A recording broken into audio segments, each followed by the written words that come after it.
સુરતની અઠવા પોલીસે ગેરકાયદેસર કોલ સેન્ટર ઝડપી લોભામણી જાહેરાત આપી લોકો સાથે ઠગાઈ કરતા 3 યુવાનો અને 2 યુવતીની ધરપકડ સાથે વધુ પૂછપરછ શરૂ કરી હતી। સુરતમાં હવે સાયબર ક્રાઇમના ગુનાઓમાં સતત વધારો જોવા મળી રહ્યો છે। એક તરફ લોકો મોંઘવારીની માર સામે ઝઝૂમી રહ્યા છે, તો બીજી તરફ કેટલાક તત્વો લોભામણી જાહેરાત આપી લોકો સાથે ઠગાઈ કરતા હોવાના કિસ્સાઓ પણ વધી રહ્યા છે।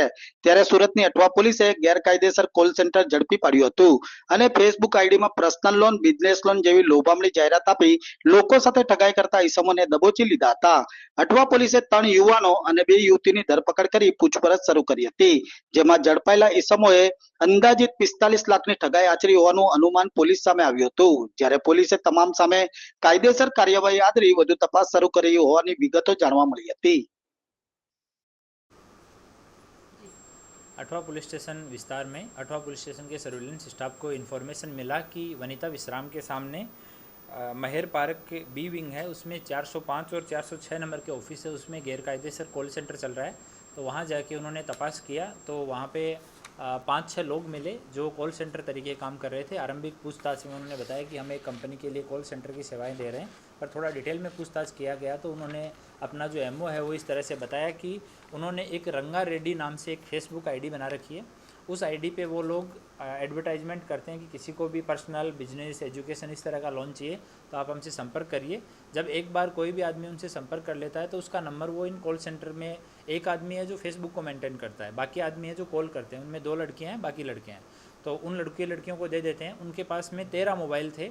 उन मोबाइल नंबर से फिर वो व्हाट्सएप पे और नॉर्मल कॉल से कंटिन्यू जो आदमी इंक्वायरी करता था उससे बातचीत करते थे। और प्रोसेसिंग फ़ीस के नाम पे ये लोग 10,000 से 12,000 रुपये अपने अकाउंट में उनसे डलवा लेते थे।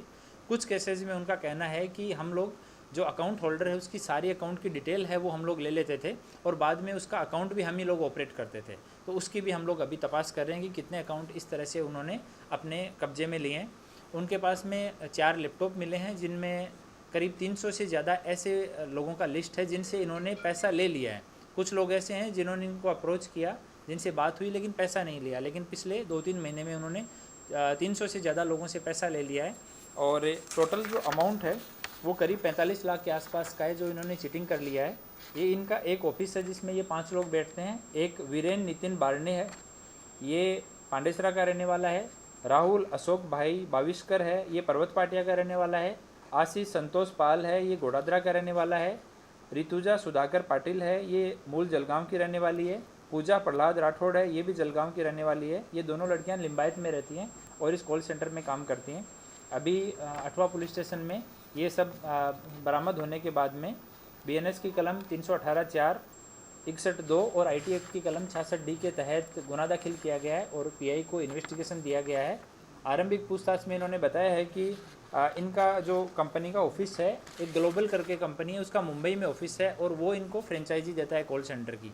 तो अभी वो चीज़ें भी हमने इन्वेस्टिगेशन में रखी हैं और एक टीम हम लोग मुंबई भी रवाना कर रहे हैं और यहाँ पे भी लोकल 1-2 एड्रेस उन्होंने बताए हैं, वो भी एड्रेस हम लोग वेरीफाई कर रहे हैं। और इनमें से एक जो आरोपी है ये वीरेन नितिन बारने है, इसके ऊपर 2022 में भी इस तरह का एक कॉल सेंटर फ्रॉड का एफआईआर अठवा पुलिस स्टेशन में दर्ज है, जिसका इन्वेस्टिगेशन क्राइम में हुआ था। और इन्होंने वीरेंद्र और सत्येंद्र करके 2 नाम बताएं। हम लोग वेरीफाई कर रहे हैं कि ये नाम सही हैं या गलत हैं, इनका ऑफिस का एड्रेस सही है गलत है। तो सारा जो इनके पास डिजिटल एविडेंस है, इनके लैपटॉप हैं, इनके मोबाइल फ़ोन है, उनका डाटा हम लोग रिकवर करवा रहे हैं, सीडीआर वगैरह निकलवा रहे हैं। इनका जो ये रंगा रेड्डी करके फेसबुक है वो भी हम लोग चेक करवा रहे हैं कि कितने लोगों को इन्होंने अप्रोच किया। इनका प्योरली लोन देने से कोई रिलेशन नहीं था, ये सब पूरा धोखाधड़ी का था। लोन के लालच में लोग और लोअर और मिडल इस सेगमेंट को, इस सोसाइटी को ये लोग अप्रोच करते थे ताकि उनमें से कोई कंप्लेन नहीं करे, छोटी मोटी कंप्लेन करे तो ज़्यादा कुछ इन पे स्ट्रिक्ट एक्शन नहीं हो, इस तरह से इनका टारगेट था। और उनका आरंभिक पूछताछ में ये कहना है कि हमें गुजरात में किसी भी आदमी से बात करने के लिए क्लियर ऊपर की ऑफिस से साफ मना किया हुआ था, इसलिए इनका कोई भी भोग बननार गुजरात का नहीं है। तो हमने कल भी जब हमने वहाँ पे हमारी टीम गई उसके बाद में भी हम लोगों ने ट्राई किया कि कोई भोग बननार सामने आए और उसकी फरियाद लें, पर ऐसा नहीं हो पाया। भोग बननार जिससे भी हमने बात की ज़्यादातर उनमें से यूपी, बिहार, महाराष्ट्र, दिल्ली, राजस्थान इन राज्यों से हैं। तो अभी हम भोग बननार जो है उनके कंटिन्यू टच में है, उनके साथ बात करेंगे और अभी सरकार तरफे पुलिस की तरफ से फरियाद दाखिल करके इन्वेस्टिगेशन शुरू किया गया है।